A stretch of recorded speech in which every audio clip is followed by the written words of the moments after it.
Hello, आप लोगों का स्वागत है इस वीडियो में। अभी हम लोग इस वीडियो में देख रहे हैं कि भाग 1 संविधान के भारतीय राज्य व्यवस्था का जो भाग है, टोटल भाग की संख्या पिछले बार हम लोग बताए थे, हम लोग पढ़े थे पिछले लेक्चर में कि भागों की संख्या टोटल 22 है। तो टोटल 22 है अगर भागों की संख्या में, तो हम टोटल अगर 22 है तो हम इसमें से प्रत्येक भाग को एक एक करके हम लोग डे बाय डे पढ़ेंगे। और इसके बाद जो लेक्चर आएगा वो भाग 2 का आएगा, फिर भाग 3 का आएगा, भाग 4 का आएगा। तो भाग 1 मतलब भाग कहने का मतलब क्या है कि लेसन की बात कर रहा है। जैसे हम कोई भी किताब पढ़ते हैं तो उसमें first lesson, second lesson, third lesson, fourth lesson में ये है, फिफ्थ लेसन, मतलब लगभग आगे इसी तरीके से आप भारतीय राज्य व्यवस्था में भी लेसन की बात किया गया है। तो टोटल लेसन की संख्या 22 है। भाग को लेसन बोलेंगे तो आपको समझ में आ रहा होगा कि क्या बात कर रहा है। तो भाग जो है 22 है टोटल। अगर आपको एग्जामिनेशन टाइम में ये भी पूछ देता है कि भाग भारतीय राज्य व्यवस्था में, भारत के संविधान में कितने भाग है टोटल, तो आपको बताना है 22। कितने हैं? 22। अच्छा, भाग 22 के बाद भाई 22 में हम उसके बाद भाग 1 की बात करते हैं उसमें। तो भाग 1 की बात कर रहे हैं तो भाग 1 में किस चीज का चर्चा है? तो भाग 1 में चर्चा है संघ एवं उसके राज्य। मतलब संघ क्या है, राज्य। इसमें टोटल 4 अनुच्छेद हैं। कितने अनुच्छेद हैं? अनुच्छेदों की संख्या 1 से लेकर 4 तक है। अब प्रत्येक अनुच्छेद को हम लोग इसमें भाग 1 में पढ़ेंगे। भाग 1 में 4 अनुच्छेद है। भाग 1 में किस चीज का चर्चा है? संघ एवं उसके राज्य क्षेत्र। अब संघ एवं राज्य क्षेत्र, तो भाग 1 को देखते हैं। भाग 1 के जैसे अनुच्छेद 1 में जाते हैं तो अनुच्छेद 1 में है कि संघ का नाम होगा। जो संघ होगा उसके क्या है? नाम होंगे एवं उसके क्षेत्र के, राज्य क्षेत्र के बारे में बताया जाएगा। अब बताइए, मतलब हमारा जो संघ का नाम है वो इंडिया है। क्या है? इंडिया है। इंडिया भारत राज्यों का संघ है। मतलब ढेर सारा राज्य मिलकर हम लोग एक संघ बनाए, उसको यूनियन बोलते हैं। यूनियन और फेडरेशन में क्या अंतर है वो हम बताएंगे अभी जस्ट। तो यूनियन और फेडरेशन में क्या अंतर होने वाला है इसकी बात तो आगे बताएंगे हम। लेकिन अभी इंडिया जो है भारत राज्यों का संघ है। India is the union of the states. तो वो बात यहाँ पे समझिएगा। फर्स्ट अनुच्छेद की बात करेंगे, भाग 1 की बात करेंगे तो संघ का नाम एवं उसके राज्य क्षेत्र। इंडिया अर्थात भारत राज्यों का संघ है। अब देखिए फेडरेशन और यूनियन में क्या अंतर होता है इसकी बात हम आपको बता रहे हैं। तो फेडरेशन जो होता है वो भी राज्यों से मिलकर बनता है और यूनियन भी राज्यों से मिलकर बनता है। लेकिन फेडरेशन में क्या होता है कि आप इजी वे में आराम से अपने मन के मुताबिक, मतलब अगर आप बाहर जाना चाहते हैं उस देश से कि हम अब इस देश में नहीं रहना चाहते हैं, हम अलग तरीके से अपना स्वतंत्र हैं आप रहने के लिए। लेकिन यूनियन में क्या होता है कि आप अपने मुताबिक, मन मुताबिक राज्य, देश से हट नहीं सकते। अगर अभी अगर कोई बोल दे, बिहार बोल दे या झारखंड बोल दे या कोई भी राज्य भारत के बोल दे कि हम अब अलग रहना चाहते हैं इस देश से, तो ऐसा कभी भी पॉसिबल नहीं है। ये भारत के संविधान में है यूनियन, इसीलिए भारत एक यूनियन है। ठीक है। लेकिन अमेरिका फेडरेशन है। अमेरिका भी ढेर सारे राज्यों से मिलकर बना है। लेकिन अभी देखिए रूस जो है, रूस में सोवियत रूस जो था उसमें देखिए पूरी तरीके से राज्य सब अलग अलग हटे। जैसे आप यूक्रेन वगैरह भी जो लड़ाई चल रही है तो वो सब क्या है, वो तो रूस का ही पार्ट था लेकिन अलग हटा। तो हाँ, फेडरेशन वगैरह में वो अलग हट सकते हैं लेकिन यूनियन में अलग आप नहीं हट सकते। अनुच्छेद 2 की बात कर रहे हैं तो अनुच्छेद 2 में है कि आप नए राज्यों को भारत में ला सकते हैं। मतलब विदेशी राज्यों को, कोई दूसरा राज्य है उसको आप भारत में ला सकते हैं, शामिल कर सकते हैं। अनुच्छेद 2 में बोला गया है। तो अनुच्छेद जैसे में आप देख रहे हैं कि जो सिक्किम का नाम सुने हैं जिसकी राजधानी गंगटोक है, वह भारत का एक अभी राज्य है, अभिन्न अंग है। लेकिन पहले वो भारत में नहीं थे, वो दूसरे जगह, दूसरे राज्य में थे। मतलब उनका अपना एक अलग स्वतंत्र थे पूरी तरीके से। लेकिन सिक्किम को क्या किया गया 1974 में, 1974 में वहाँ के लोगों को हम लोग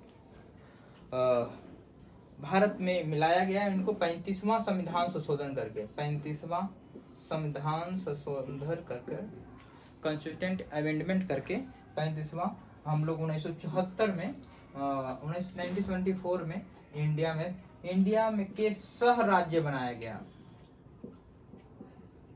राज्य का बोला गया कि आप अभी तक रहिए लेकिन जब आपको लगे कि हाँ हमारे लिए भारत ठीक है तो फिर राज्य का दर्जा दिया जाएगा। लेकिन 1974 में हम लोग सह राज्य का दर्जा दिए, लेकिन जस्ट एक साल बाद 1974 में 1975 में हम लोग ने इन्हें 36वां संविधान संशोधन के द्वारा कॉन्स्टिट्यूएंट अमेंडमेंट के द्वारा भारत का राज्य का दर्जा दिया गया। और ये 22वां राज्य बना भारत का। उस समय कौन सा राज्य था? 22वां राज्य था। ये अनुच्छेद 2 की बात है। तो अनुच्छेद 1 भारत राज्यों का संघ है, अनुच्छेद 2 नए राज्यों का आप मिला सकते हैं या स्थापना कर सकते हैं। ये था 35वां संविधान संशोधन द्वारा 1974 में सह राज्य का दर्जा दिया गया। 36वां संविधान संशोधन 1975 में 22वां राज्य का दर्जा दिया गया सिक्किम को। अनुच्छेद 3 की बात कर रहे हैं तो नए राज्यों का निर्माण। नए राज्य का निर्माण का मतलब कि अब जैसे मान लिया जाए कि बिहार था, आप बिहार जो देख रहे हैं इस प्रकार से, तो अभी बिहार आपको ये दिख रहा है, लेकिन पहले बिहार ऐसे था। तो अब देखिए इसको बिहार और झारखंड एक साथ, लेकिन 2002 में 15 नवंबर 2002 को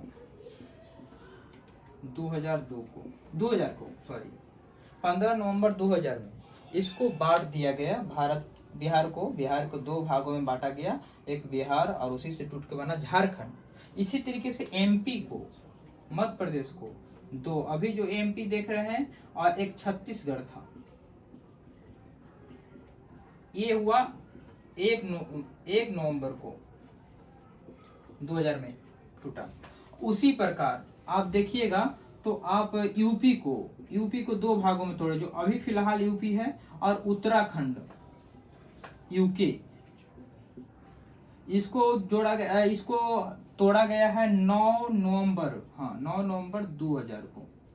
तो आप देख रहे हैं कि 15 नवंबर 2000 को बिहार को दो राज्यों में तोड़ दिया गया, और एमपी को दो राज्यों में 1 नवंबर को तोड़ दिया गया, जिसे छत्तीसगढ़ टूट के बना, और यूपी को दो राज्यों में तोड़ के बनाया। यूपी अभी जो फिलहाल दिख रहा है आपको, और उत्तराखंड जो है वो 9 नवंबर को 2000 को उनको तोड़कर अलग राज्य का दर्जा दिया गया। तोड़कर क्या, सीमा को बदलाव किया जा सकता है, इसमें सीमा को आप बदलाव कर सकता है, संसद कर सकता है, और वो भी बहुत साधारण बहुमत के द्वारा साबित करके कर सकता है। इसमें बहुत ज्यादा दिक्कत नहीं है, क्योंकि इसको अब देखिए आगे हम बताते हैं क्या होने वाला है।